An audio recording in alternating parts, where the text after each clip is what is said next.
Welcome back to all of you. In previous classes आपने complete कर लिया था। आई थिंक यहाँ पर पे डिफेक्ट ऑफ विज़न में आपका फर्स्ट म्योपिया हो गया था, if M R right.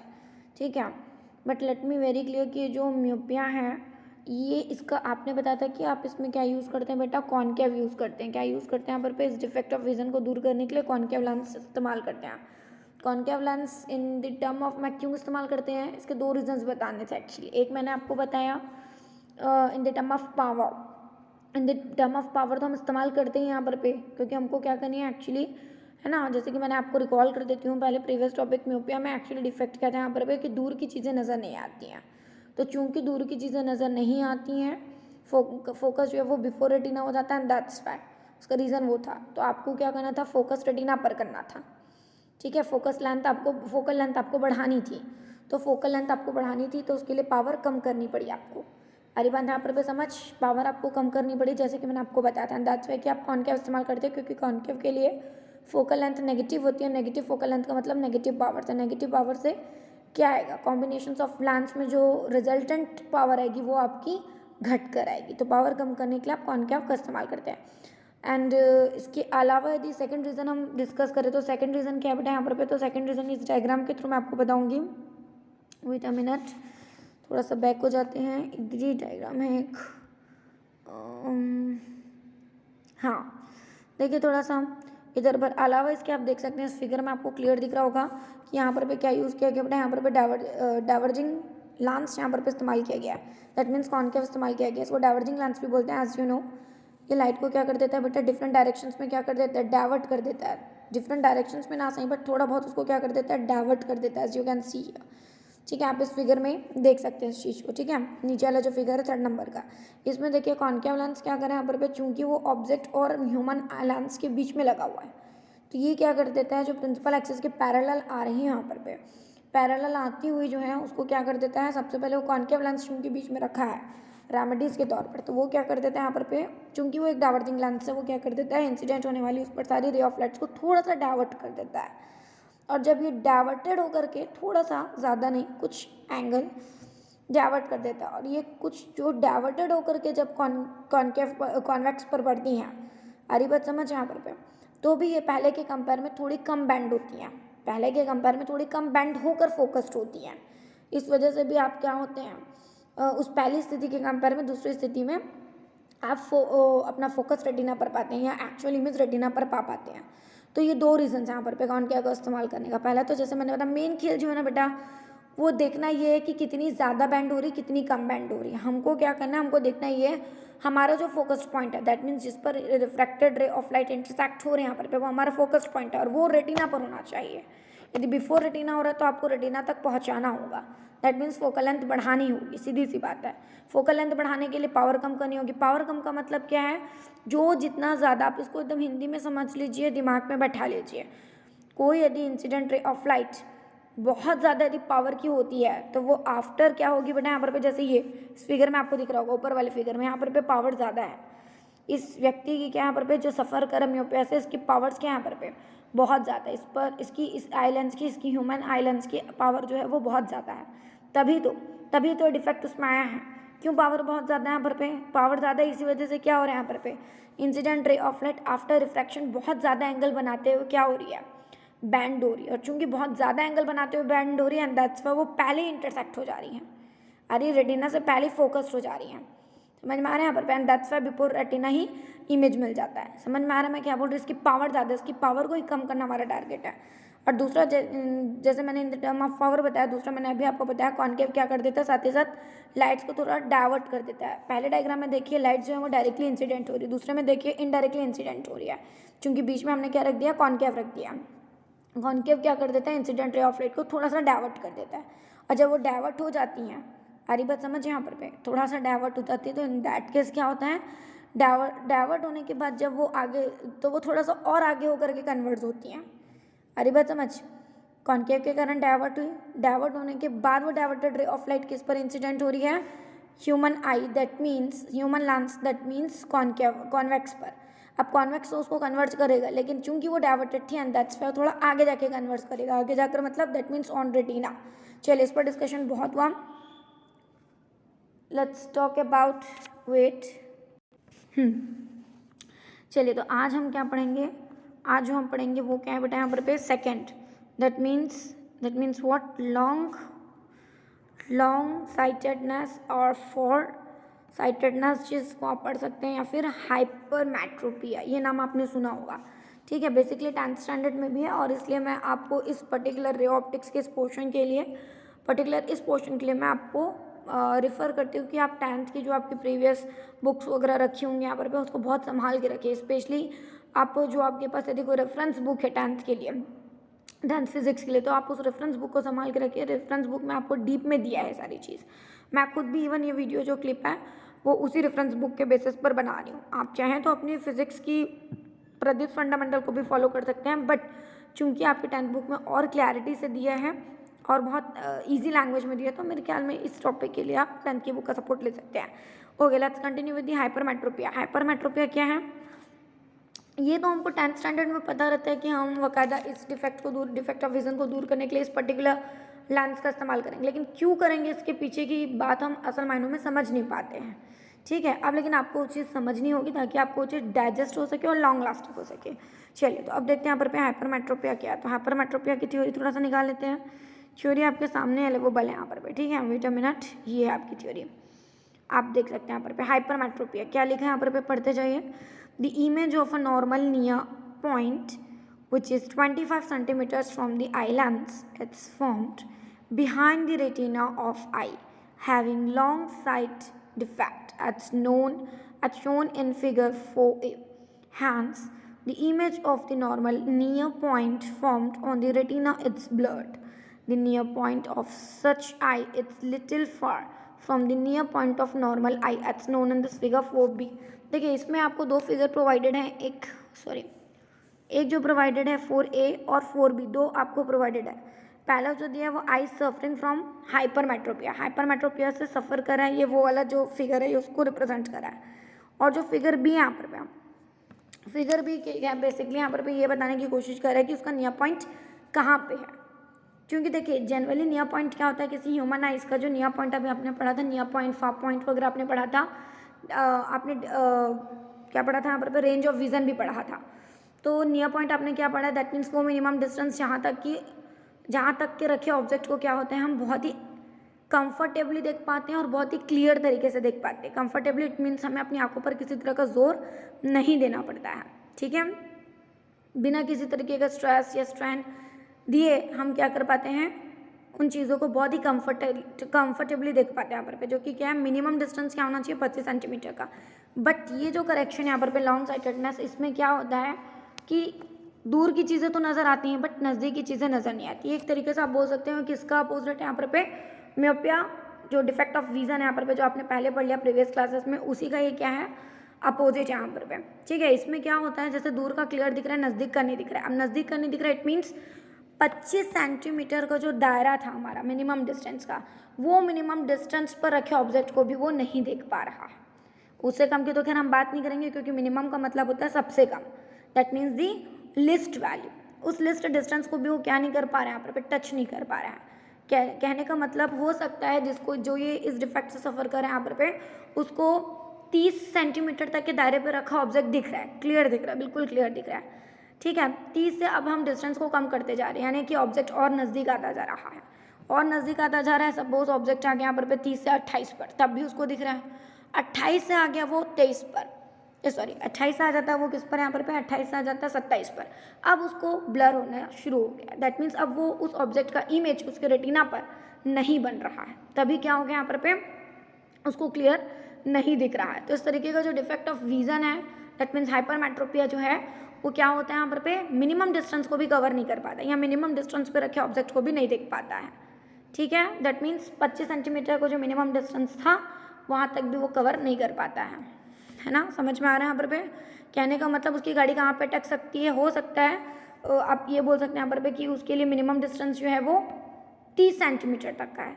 30 centimetre तक के नज़दीकियों पर रखे ऑब्जेक्ट को देख रहा है, लेकिन यदि 30 सेंटीमीटर से डिस्टेंस को कम किया जा रहा है, दैट मीन्स ऑब्जेक्ट को उस ह्यूमन आई के, ठीक है, नज़दीक लाया जा रहा है, तो वो चीज़ें उसके लिए ब्लर होते जा रही हैं। उसका नियर पॉइंट कहीं ना कहीं पहले बन गया, आप ऐसा बोल सकते हैं। उसके लिए उसका नियर पॉइंट क्या है, पहले बन गया, ह्यूमन आइज में काफ़ी दूरी पर है।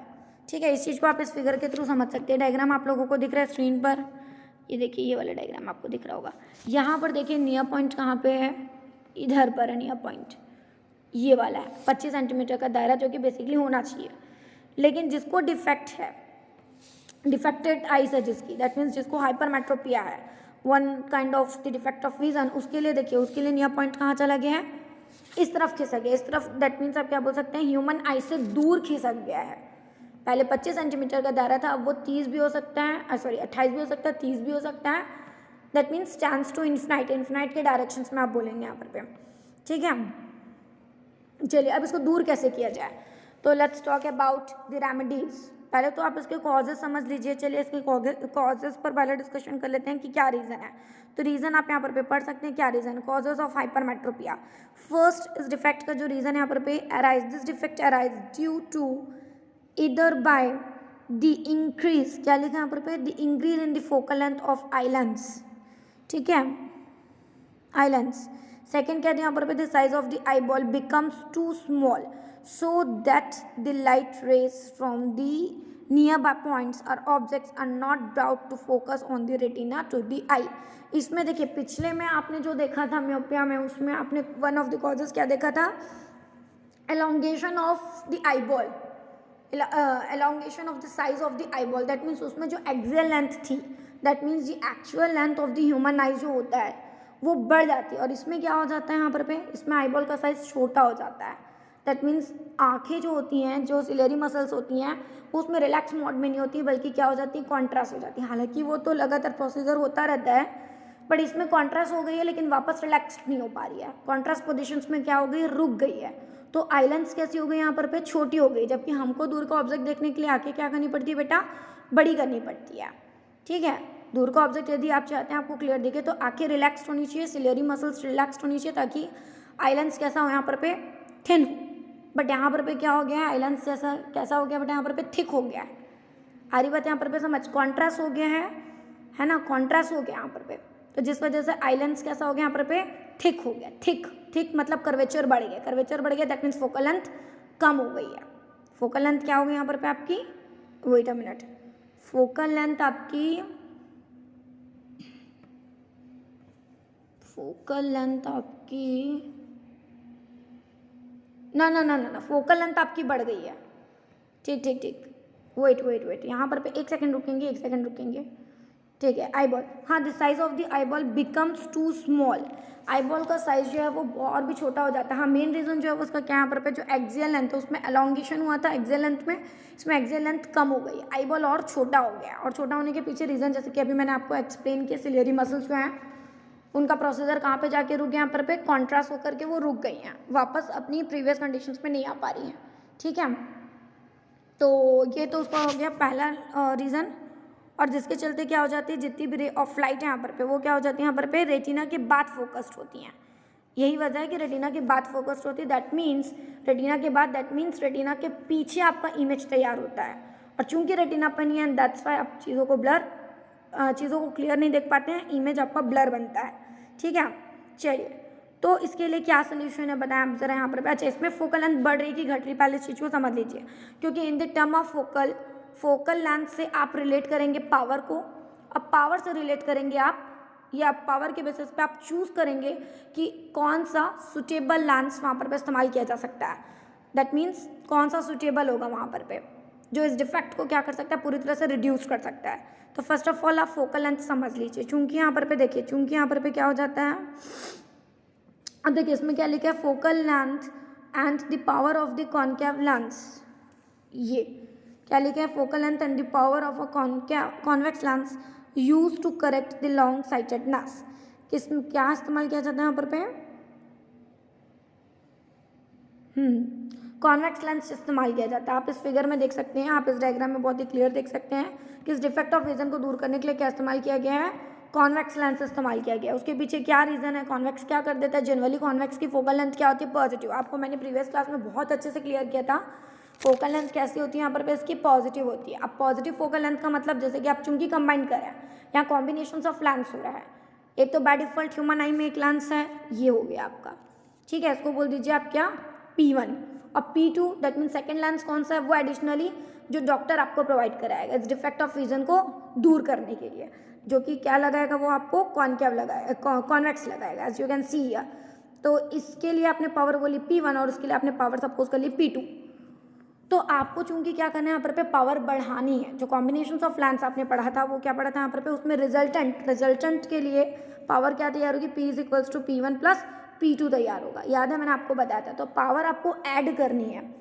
क्यों पावर बढ़ानी है यहाँ पर पे, पावर बढ़ानी है ताकि आपका जो रेटिना के पीछे फोकस्ड हो रहा था वो रेटिना पर फोकस्ड हो, दैट मीन्स फोकल लेंथ आपकी बहुत ज़्यादा बढ़ गई थी, आपको फोकल लेंथ कम करनी है। आधी बात यहाँ पर समझ, चूंकि फोकल लेंथ कम करनी है दैट मीन्स पावर बढ़ानी पड़ेगी। As you know power is what बेटा, पावर इज इनवर्सली, है ना, inversely proportional to what, inversely proportional to the focal length which is measured in the term of metre. खैर यहाँ पर पे मीटर में मेजर करो, सेंटीमीटर में डजेंट मैटर। वो फोकल लेंथ का क्या होती है, इनवर्स होती है, इनवर्स प्रोपोर्शनल होती है यहाँ पर पे। सो इट मीन्स व्हाट, अब जो क्या हो रहा था यहाँ पर पे, कम बैंड हो रही थी, अब आप उसको ज़्यादा बैंड करना चाहते हैं, ज़्यादा बैंड, ताकि वो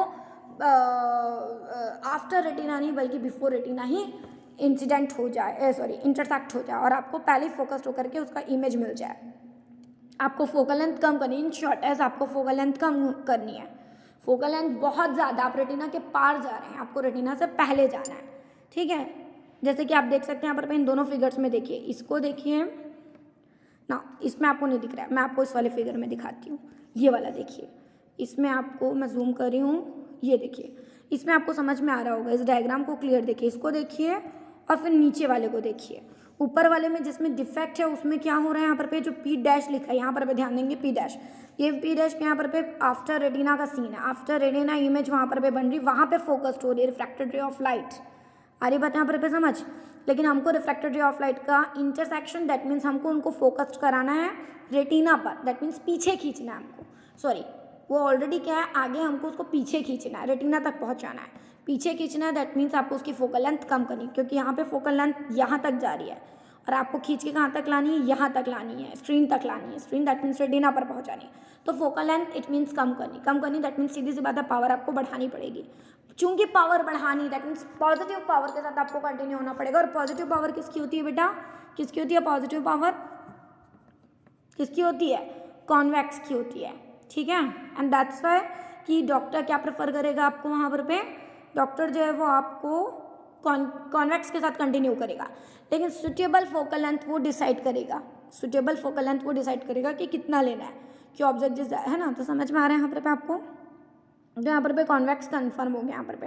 एट द सेम टाइम ये तो हो गया इन the term of power, at the same time ये क्या कर देता है, कन्वर्ट कर देता है, क्योंकि देखो यदि सिर्फ ह्यूमन आइज का कॉन्वेक्स लेंस के साथ आप कंटिन्यू होते हैं तो कन्वर्ट वो बहुत आगे जाकर हो रही है, हमको उसको क्या करना है, बिफोर ऑन रेटिना कन्वर्ट करवाना है, दैट मीन्स पहले ही करवाना है, ठीक है। ऑफ स्क्रीन जाने का कोई मतलब नहीं, on screen that means retina पर करवाना है। तो चूंकि आपको फोकस्ड पहले करवाना है, दैट मीन्स वो आगे जाके कन्वर्ट हो उसके पहले आप उसको कन्वर्ट कर दीजिए। तो एंड दैट्स वाई भी कि आप कन्वर्जिंग लेंस का इस्तेमाल करें, converging lens that means again आप क्या हो रहे हैं यहाँ पर कॉन्वेक्स लेंस के साथ कंटिन्यू हो जाते हैं, चूंकि ये क्या है, एक तरीके का converging lens and that's Y, ठीक है। समझ में आ रहा है यहाँ पर पे आपको।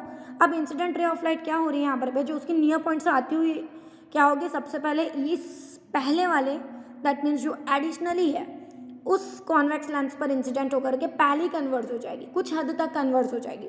और चूंकि वो ऑलरेडी कन्वर्टेड है तो फिर जब ह्यूमन आइज के कॉन्वेक्स लेंस पर इंसिडेंट होगी तो और पहले, आ रही बात समझ, और आसानी से या और पहले क्या हो जाएगी, कन्वर्ट होकर के आपको मिल जाएगी, दैट मीन्स फोकस होकर के मिल जाएगी।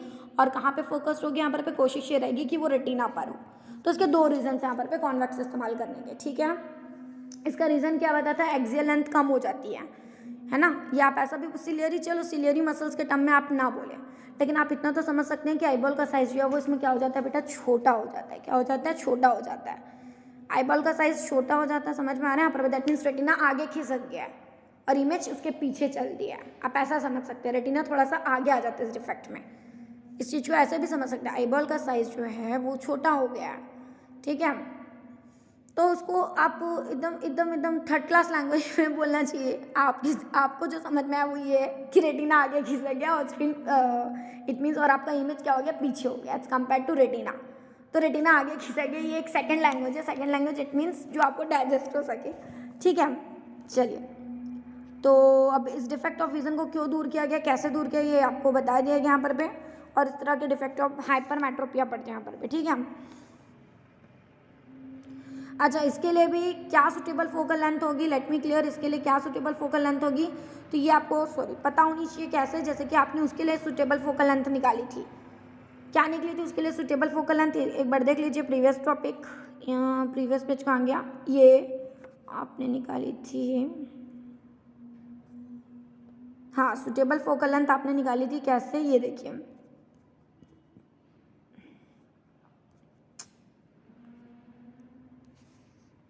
है ना, उसी फॉर्मेट को फॉलो करते हुए, ठीक है। अगेन आपको कंटिन्यू होना पड़ेगा यहाँ पर लेंथ फॉर्मूले के साथ, ठीक है। उसमें भी आपने लेंथ फॉर्मूला इस्तेमाल किया था। आपको चूंकि क्या निकालना है, डॉक्टर क्या करेगा, सजेस्ट करेगा किस फोकल लेंथ का, तो सुटेबल फोकल लेंथ वो निकालेगा। और किस बेसिस पे निकालेगा, देखो ऑब्जेक्ट की पोजीशंस में तो लगातार वेरिएशंस होगा, here is no doubt, but image confirm होती है। इमेज कंफर्म होती है, इमेज हमेशा रेटिना पर बनता है। और रेटिना जो कि हमेशा क्या होता है, हमेशा क्या होता है, आई लेंस से एक फिक्स्ड दूरी पर होता है, या distance between the eye lens and the retina which is a kind of strain, इन दोनों के बीच का डिस्टेंस क्या होता है, फिक्स्ड होता है, ठीक है। दैट मीन्स इमेज कहाँ पे बनना है ये कंफर्म होता है, तो वो डिस्टेंस कंफर्म होता है। तो V as a constant treat किया जाएगा, और यू तो चेंज होता रहेगा ऑब्जेक्ट की डिफरेंट पोजीशंस।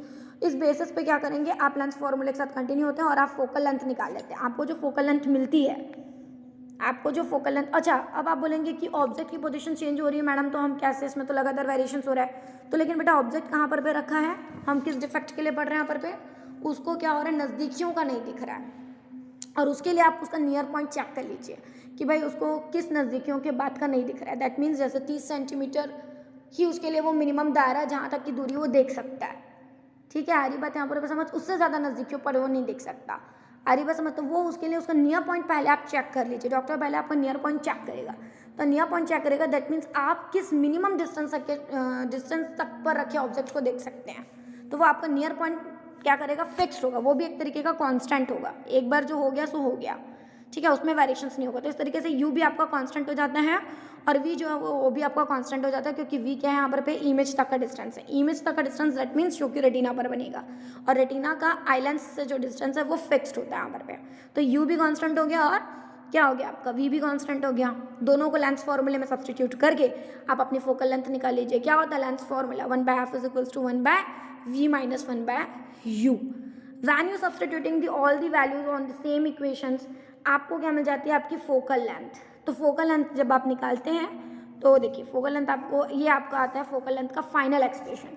आधी बात समझ, अब देखना पड़ेगा, देखो जो फाइनल एक्सप्रेशन है उसकी डिपेंडेंसी किन चीज़ों पर है, डी पर, हाईली डिपेंडेंट किस पर है, वो डी पर है। डी किससे सपोज किया था हमने, उसके फार पॉइंट को उसके नियर पॉइंट को सपोज किया था। तो डॉक्टर आपको बताएगा कि नियर पॉइंट क्या है, डॉक्टर टेस्टिंग करके बताएगा कि कितनी नज़दीक होगा, किस मिनिमम डिस्टेंस तक पर रखे ऑब्जेक्ट को देख सकता है सुटेबली या कंफर्टेबली।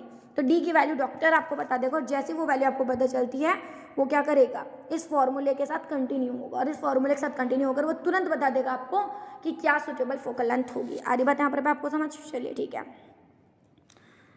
और क्या समझ में आ रहा है यहाँ पर, the correcting lens must be convex, मतलब अनिवार्य तौर पर कॉन्वेक्स होगा, क्योंकि कॉन्वेक्स इस्तेमाल करने के मैंने आपको एक नहीं बल्कि दो रीजंस दिए यहाँ पर। तो दो रीजंस होने की वजह से हम कॉन्वेक्स इस्तेमाल यहाँ पर कर रहे हैं, ठीक है। Okay, now come on the next defect of vision which is what the presbyopia. Presbyopia किस तरीके का है, चलिए पहले इसको पढ़ लेते हैं, फिर मैं इसे एक्सप्लेन करूँगी। पहले पढ़ते हैं हम इसको कि किस तरीके का है, क्या थ्योरी है इसमें। देखो, with increased age the ciliary muscles, ठीक है, with increasing age the ciliary muscles holding। अच्छा, एक चीज़ और ना, इसके पहले हम सिलियरी मसल्स वर्ड को इतना प्रेफरेंस नहीं दे रहे थे, उसकी वर्किंग पर ज़्यादा फोकस नहीं कर रहे थे, ठीक है। ये तो खैर बाय डिफ़ॉल्ट आप एकमेंडेशंस पढ़े हैं, तो एकमेंडेशंस ऑफ आई में आपने पढ़ा है कि ह्यूमन आइज़ का बाय डिफ़ॉल्ट क्या होता है, ह्यूमन आइज़ में ये क्या होता है, ये ह्यूमन लेंस में बाय डिफ़ॉल्ट, ह्यूमन आई में बाय डिफ़ॉल्ट क्या होता है, ये एक एबिलिटी होती है कि वो क्या कर देती है, ऑब्जेक्ट के हिसाब से फोकल लेंथ को एडजस्ट कर देती है, ठीक है, बाय डिफ़ॉल्ट उसमें ये नेचर होता है या एबिलिटी होती है, आप बोल सकते हैं, जिसे हम एकमेंडेशन के तौर पे पढ़ते हैं। ठीक है, चलिए तो आप समझ गए यहाँ पर है ना। लेकिन वहाँ पर पे सिलियरी मसल्स भी अपना काम बाय डिफ़ॉल्ट करते रहती है, जैसे कि मैंने आपको working of ciliary muscles explain कर दिया था यहाँ पर पे। दैट मीन्स कॉन्ट्रास्ट होना, जैसे कि नज़दीक की चीज़ देखनी है तो आंखें क्या हो जाती हैं यहाँ पर पे छोटी, है ना, झुक जाती हैं और छोटी हो जाती है, लेकिन दूर की चीज़ें देखने के लिए आंखें बड़ी हो जाती हैं। तो ये बाय डिफ़ॉल्ट होता है, सिलियरी मसल्स अपना बाय डिफ़ॉल्ट वर्क करती हैं बेटा। दैट मीन्स वो समय समय पर कॉन्ट्रास्ट, तो समय समय पर पे वो रिलैक्स्ड होती है। रिलैक्स दैट मीन्स बड़ी हो जाती है उस वक्त पर पे वो। ठीक है, उसको पता है कि ऑब्जेक्ट कहाँ पे रखा है, नज़दीकियों पर कि दूरियों पर रखा है, उस हिसाब से वो अपना वर्क करती रहती है यहाँ पर। तो यहाँ पर क्या होता है, अब जब आप बात करते हैं प्रेस बायोपिया, तो उसकी थ्योरी आपने अभी पढ़ी, विद द इंक्रीजिंग एज, सबसे पहले लिखते हैं यहाँ पर पे। इस one of the defect of visions का जो मेन रीज़न है यहाँ पर पे वो बढ़ती हुई एज है। ठीक है, एक समय के बाद ये डेफिनेटली आएगा ही आएगा प्रेस बायोपिया, बढ़ती हुई एज के साथ। क्योंकि बढ़ती हुई एज के साथ होता क्या है, तो वो देख लीजिए यहाँ पर the ciliary muscles holding the eye lens weaken and the lens loses some of its elasticity. भाई सिलियरी मसल्स बहुत फ्लैक्सिबल हैं, बहुत इलास्टिसिटी उसकी हाई है। आ रही बात समझ, वो अपनी लिमिट ऑफ इलास्टिसिटी में रहते हुए, under the limit of elasticity वो क्या होती है, कॉन्ट्रास्ट होती है तो कभी रिलैक्स्ड होती है। आ रही बात यहाँ पर समझ, इट मीन्स वो क्या हो रही है, समय समय पर कॉन्ट्रास्ट भी हो जा रही है, समय समय पर एक्सपांड या रिलीज भी हो जा रही है। तो ये उसमें एबिलिटी है या उसकी ये फ्लैक्सिबिलिटी यहाँ पर या under the limit of elasticity ये वर्क करता रहता है। बट एक वक्त के बाद क्या होती है, इसकी जो लिमिट ऑफ इलास्टिसिटी है वो कमज़ोर पड़ने लगती है। सपोज वो कॉन्ट्रास्ट हो गई किसी सिचुएशंस में, अब वो वापस क्या नहीं हो पा रही है, वापस रिलैक्स्ड नहीं हो पा रही है। या सपोज वो रिलैक्स्ड हुई और एट अ टाइम क्या होगी, वो कॉन्ट्रास्ट नहीं हो पा रही है प्रॉपर तरीके से। जैसे बोलते हैं ना, हमारे शरीर का एक एज के बाद क्या होता है, कमर का झुक जाना या बॉडी का करना, हम बैठ गए तो उठ नहीं पा रहे हैं, उठे हुए हैं, चल रहे हैं यहाँ पर पे। ठीक है, तो बैठने के बाद फिर बॉडी जाम हो जाती है। तो ऐसे बहुत सारी सिचुएशन देखने मिलती है। ठीक है, वही चीज़ लंच में देखने मिलती है। लंच में हम इनर्शिया नहीं पढ़ेंगे, लेकिन हम एक एज के बाद क्या देखेंगे कि जो सिलियरी मसल्स है वो कमज़ोर पड़ने लगती है। ठीक है, तो उसकी वर्किंग जो है वो उतनी स्मूथली नहीं होती है, उतनी कंफर्टेबली नहीं हो पाती है, अटक अटक कर होती है, रुक रुक कर होती है। आरी बात समझ, therefore the power of accommodation of the eye decreases. अब पावर ऑफ एकमेंडेशन का मतलब मैंने आपको प्रीवियस क्लास में बता दिया। दैट मीन्स जो फोकल लेंथ को एडजस्ट करने की जो एबिलिटी थी वो कमज़ोर पड़ने लगती है, वो धीमी पड़ने लगती है, वो पीछे होने लगती है। समझ में आ रहा है, यहाँ पर डिक्रीज होने लगती है एक एज के बाद। This defect is called the presbyopia. तो ये एक तरीके का जो डिफेक्ट ऑफ विजन है, ये कोई बीमारी नहीं है, इसको आप बीमारी नहीं बोल सकते हैं, एक एज के बाद जनरली होता है। तो ये बहुत ही कॉमन चीज़ है ना, ऐसा कोई डिसीज़ नहीं है, बीमारी नहीं है अब, है ना, जिसका एकदम ये किया जाए, और इसको रोका भी नहीं जा सकता। क्यों? क्योंकि बाय डिफ़ॉल्ट होता है, एक एज के बाद सिलियरी मसल्स अपना वर्क करना स्लो कर देती हैं या कमज़ोर पड़ती हैं। तो उस वजह से क्या होता है, उनका जो कॉन्ट्रास्ट और रिलैक्स होने का जो उनका प्रोसीजर है वो क्या होता है, यहाँ पर पे धीमा पड़ जाता है, जिसके चलते एकमेंडेशंस आपकी डिक्रीज़ होने लगती है। तो ये कोई बीमारी नहीं है, एक समय के बाद होने वाला बाय डिफ़ॉल्ट प्रोसेस है ना। तो इसको आप कोई बीमारी नहीं बोल सकते हैं। सबसे पहली चीज़ इसमें बहुत ही क्लियर लिखा है यहाँ पर पे। बट अच्छा, एक और चीज़, this defect it's called the presbyopia. This defect presbyopia similar to hypermetropia. ये कुछ हाइपरमेट्रोपिया जैसा है। वाई हाइपरमेट्रोपिया जैसा है बेटा? क्यों?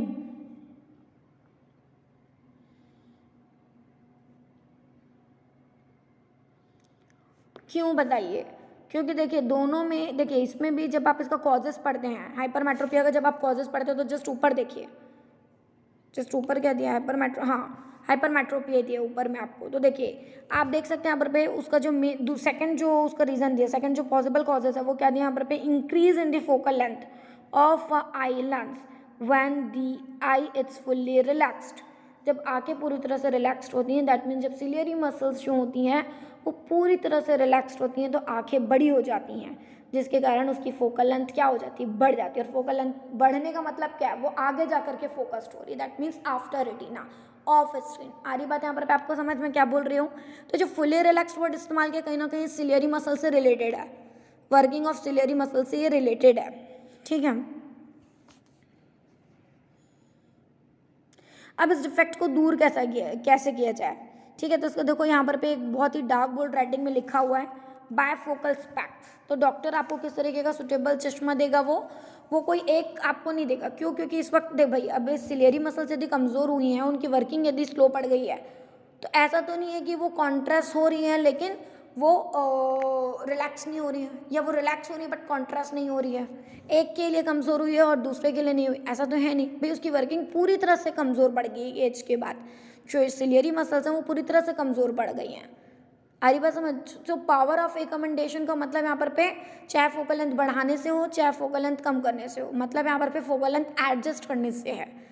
उसमें बढ़ाना और घटाना, दैट मीन्स इंक्रीजिंग और डिक्रीजिंग ऑफ फोकल लेंथ दोनों उसमें इंक्लूडेड होता है। तो वर्किंग दोनों तरफ से रुकी हुई है। दैट मीन्स उसका नज़दीकियों का भी उसको नहीं दिखेगा, नज़दीकियों का देखने में भी उसको डिफेक्ट या मतलब अनकंफर्टेबल महसूस होगा, और दूर का देखने में भी उसको एट द सेम टाइम दूर का देखने में भी उसको अनकंफर्टेबल महसूस होगा। तो एट द सेम टाइम दोनों तरह की यहाँ पर पे घटनाएं घटित होती हैं, क्योंकि सिलियरी मसल्स पूरी तरह से वर्क करना छोड़ देती हैं, पूरी तरह से कमज़ोर पड़ जाती हैं। ना वो कॉन्ट्रैक्ट हो रही, ना पूरी तरह से रिलैक्स्ड हो रही है यहाँ पर पे, ना वो छोटी हो रही है ना बड़ी हो रही है आई बॉल। अरे बात यहाँ पर पे आपको रीज़न समझ में आ रहे हैं यहाँ पर पे? ना ही छोटी हो पा रही है ना ही बहुत बड़ी हो पा रही है। तो इस वजह से क्या हो रहा है यहाँ पर पे, नहीं सॉरी, छोटी भी हो जाती हैं और बहुत बड़ी वाली, दोनों सिचुएशन यहाँ पर पे आपकी एट द सेम टाइम है ना बेटा यहाँ पर पे। तो इस वजह से क्या हो जाता है यहाँ पर पे, ये जो प्रेस बायोप्सिया है ये कहीं ना कहीं एक तरीके से हमको कॉम्बिनेशन लगता है। हाइपरमेट्रोपिया और म्योपिया का क्या लगता है हमको? ये कॉम्बिनेशन लगता है, बट ये असल में कॉम्बिनेशन नहीं है, ये अपने आप में एक न्यू डिफेक्ट ऑफ विजन है। एक तरीके से क्या अपने आप में न्यू डिफेक्ट ऑफ विजन से, क्योंकि ये जो होता है ये बाय डिफ़ॉल्ट होता है, ठीक है, ये कोई डिजीज़ नहीं है, बाय डिफ़ॉल्ट होता है। तो ये अपने आप में एक न्यू चीज़ है और ये बाय डिफ़ॉल्ट एक एज के बाद देखने मिलते हैं यहाँ पर पे। अब तक जो आपने कॉजेज़ पढ़े थे उसमें एज जो था वो रीज़न नहीं था, इंक्रीजिंग ऑफ एज जो था वो रीजन्स नहीं था यहाँ पर पे। लेकिन जब आप पढ़ते हैं प्रेस बायोप्सिया तो इसमें सबसे पहला जो कॉज आपका जो स्टार्टिंग लाइन है वो लिखा ही यहाँ पर पे with the increasing of age. तो भाई जाहिर सी बात है यहाँ पर पे जो है वो एज मेन रिस्पॉन्सिबल है, बढ़ती हुई एज यहाँ पर पे रिस्पॉन्सिबल है इसके लिए। तो सीधी सी बात है ये अपने आप में न्यू चीज़ है, यहाँ पर पे डिफरेंट चीज़ है, इसका उन दोनों से कोई खास लिंक नहीं है। लेकिन हाँ, इसमें क्या होता है, दोनों तरह की चीज़ें होती है एट द सेम टाइम। आंखों को ना नज़दीकियों का दिखता है ना दूरियों का दिखता है यहाँ पर। तो ऐसी कंडीशंस में क्या किया जाएगा, तो डॉक्टर क्या प्रिस्क्राइब करेगा आपको? बाईफोकल स्पेक्स जो है वो आपको प्रिस्क्राइब करेगा, जैसे कि आप देख सकते हैं बाईफोकल स्पेक्स। अब आप सोचेंगे बाईफोकल स्पेक्स कैसा होता है यहाँ पर पे? दैट मीन्स जब उसको नज़दीकियों का नहीं दिखेगा, ठीक है, जब उसको क्या नहीं दिखेगा, नज़दीकियों का नहीं दिखेगा, और जब उसको दूर का नहीं दिखेगा, तो आप इसको इंडिविजुअली समझिए। जब उसको दूर का नहीं दिखता तो क्या इस्तेमाल किया जाता है? कॉनकैव रेमेडीज़ पढ़ी थी ना आपने इसके पहले, म्योपिया के लिए रेमेडीज़ पढ़ी है कि नहीं? देखिए एक्चुअली में कॉम्बिनेशन तो है म्योपिया और हाइपरमेट्रोपिया का, लेकिन रीज़न बदल गया यहाँ पर पे, इसलिए हम पूरी तरह से नहीं बोल सकते हैं कि कॉम्बिनेशन। लेकिन हाँ है तो कहीं ना कहीं नज़दीका नहीं, कहाँ नहीं दिख रहा है यहाँ पर पे, तो बना तो आपका म्योपिया बट नज़दीकियों का नहीं दिख रहा है, तो बना तो आपका हाइपरमेट्रोपिया, ठीक है। और लेकिन इसका मतलब ये नहीं है कि ये इसके रीजंस अलग हैं। हाइपरमेट्रोपिया होने का रीज़न अलग होता है और प्रेस बायोपिया होने का अपना खुद का एक रीज़न होता है, ठीक है। तो दोनों के रीजंस अलग अलग हैं यहाँ पर, दोनों के रीजंस कैसे अलग अलग हैं, तो दोनों चीज़ों को कंबाइन मत कीजिएगा यहाँ पर। लेकिन हाँ कहीं ना कहीं अभी जो डिफेक्ट आ रहा है, डिफेक्ट ऑफ विजन आ रहा है यहाँ पर, जैसे कि हम नज़दीकियों का नहीं देख पा रहे हैं, तो कहीं ना कहीं हाइपरमेट्रोपिया जैसा स्थिति यहाँ पर खड़ी हो जाती है। तो उस डिफेक्ट ऑफ विजन को अभी आपने देखा दूर करने के लिए क्या करते हैं, कॉन्वेक्स इस्तेमाल करते हैं। तो डॉक्टर यहाँ पर इस डिफेक्ट को दूर करने के लिए कॉन्वेक्स प्रोवाइड कराएगा। एट द सेम टाइम आपको क्या दिख रहा है, आपको एट द सेम टाइम क्या नहीं दिख रहा है, दूर का भी नहीं दिख रहा है। तो दूर का नहीं दिख रहा है मतलब क्या हो जाएगा यहाँ पर डॉक्टर आपको कॉनकेव प्रोवाइड कराएगा। तो डॉक्टर आपको एट द सेम टाइम एक ऐसा चश्मा, एक ऐसा स्पेक्स बना के देगा यहाँ पर जिसमें क्या होंगे, दोनों लेंस होंगे, ठीक है। जिसके एक हिस्से पर क्या होगा यहाँ पर जिसके एक हिस्से पर, जैसा कि आप यहाँ पर इस फिगर को देख सकते हैं, आपको समझ में आ जाएगा। ये वाला फिगर देखिए, ये बाइफोकल लेंथ कहलाता है। ये जो स्पेक्स यहाँ पर रखा है ये बाइफोकल है। इसमें आप देख सकते हैं यहाँ पर जब क्या होगा, मरीज को सामने की चीज़ें देखनी होंगी, सामने रखी हुई चीज़ें, दैट मीन्स नज़दीकियों पर रखी चीज़ें देखनी होंगी, तो वो क्या करेगा, अपनी आंखों को छोटा करेगा या झुकाएगा। तब ऐसी कंडीशंस में नीचे तरफ डॉक्टर क्या लगा देता है, यहाँ पर कौन सा लेंस इस्तेमाल करेगा, नज़दीक की चीज़ देखने के लिए कॉन्वेक्स। आ रही बात यहाँ पर समझ, नीचे तरफ जो लगा है वो आपका कॉन्वेक्स है। देखिए स्पेक्स में जो नीचे तरफ लगा है वो क्या आपका कॉन्वेक्स है, और चूंकि आपको दूर की चीज़ें देखनी है तो सिलियरी मसल्स को क्या करना था, रिलैक्स्ड होना था। दूर की चीज़ें देखने के लिए जो साइज ऑफ आईबॉल था वो बड़ा होना चाहिए था, और क्या होना था बेटा, एट द सेम टाइम आंखों को बड़ा होना था, सिलियरी मसल्स को रिलैक्स्ड होना था, बट जो नहीं हो पा रही है। तो इस डिफेक्ट को दूर करना है अब आपको, दूर की चीज़ें देखनी। तो दूर की चीज़ें देखने के लिए बेसिकली आंखें बड़ी होती है, आंखें हम उठाते हैं और बड़ा करते हैं। तो आंखें उठाते हैं तो दूर की चीज़ों के लिए आंखें उठाते हैं, दैट्स वाई अपर साइड पर जो आपको दिख रहा है वो क्या है यहाँ पर पे, अपर साइड पर जो है वो कौन सा लगेगा यहाँ पर पे आपका, वो लगेगा आपका कॉनकैव। कौन सा लगेगा बेटा, कॉनकैव। समझ में आ रहा है। अपर साइड पे हमने कॉनकैव ही क्यों इस्तेमाल किया, क्योंकि अपर साइड जो है वो हम नजरें कब उठाते हैं, जब हमको दूर रखी चीज़ों को देखना होता है। नजरें उठाना या आंखों को बड़ा करने का मतलब दूर की चीज़ों को देखने से। तो दूर की चीज़ें देखनी है, वो ब्लर है, हमको उसको क्लियर देखना है, दैट्स वाई अपर साइड पर, सो स्पेक्स के अपर साइड पर क्या लगा हुआ है, कॉनकेव लगा हुआ है। समझ में आ रहा है यहाँ पर पे आपको। तो इस तरीके से एट द सेम टाइम वो टू डिफरेंट लांस को इस्तेमाल करते हैं, एक ही स्पेक्स में आपको दोनों देखने मिलेगा, है ना। बिलो बिलो मतलब वो बिलो साइड पर आपको क्या देखने मिलेगा यहाँ पर पे, कॉन्वेक्स, और अपर साइड पर आपको कॉनकेव देखने मिलेगा। तो इस तरीके से एट द सेम टाइम दो डिफेक्ट आंखों में होते हैं, दो अलग तरीके के डिफेक्ट ऑफ विजन्स होते हैं, हालांकि रीजन्स अलग है यहाँ पर पे, इसलिए हम इसको कॉम्बिनेशन ऑफ हाइपरमेट्रोपिया और माइपिया नहीं पढ़ते हैं। हरी बात यहाँ पर समझ, जिसको हम प्रेस बायोपिया पढ़ते हैं, अपने आप में एक नई चीज़ है, क्योंकि इसका जो रीज़न है वो एक्चुअली में इंक्रीजिंग एज है। बढ़ती हुई एज के साथ क्या होता है बेटा, वापस रिपीट कर देती हूँ, बढ़ती हुई एज के साथ क्या होता है, जो सिलेरी मसल्स हैं वो अपनी वर्किंग स्लो कर देती हैं। दैट मीन्स वो समय समय पर कॉन्ट्रास्ट और समय समय पर रिलैक्स्ड नहीं हो पाती हैं, जिसके चलते क्या होती है, फोकल लेंथ प्रॉपर तरीके से एडजस्ट नहीं हो पाती। दैट मीन्स कौन इफेक्ट होता है, इससे एक कॉम्बिनेशन ऑफ आई इफेक्ट होती है ना। और जब तक फोकल लेंथ एडजस्ट नहीं होगी, उसका प्रॉपर इमेज रेटिना पर नहीं बनेगा, आगे या पीछे ही बनेगा, सीधी सी बात है यहाँ पर पे, या इमेज बन रहा है तो वो ब्लर बनेगा यहाँ पर पे, ठीक है। तो एट द सेम टाइम इसलिए बायफोकल, इसको हम बायफोकल पढ़ते हैं यहाँ पर पे, ठीक है। चलिए आज की क्लासेस ओवर करते हैं। आई होप आपको आज का समझ में आया होगा। चलिए ओवर करते हैं आज की classes. Thank you so much.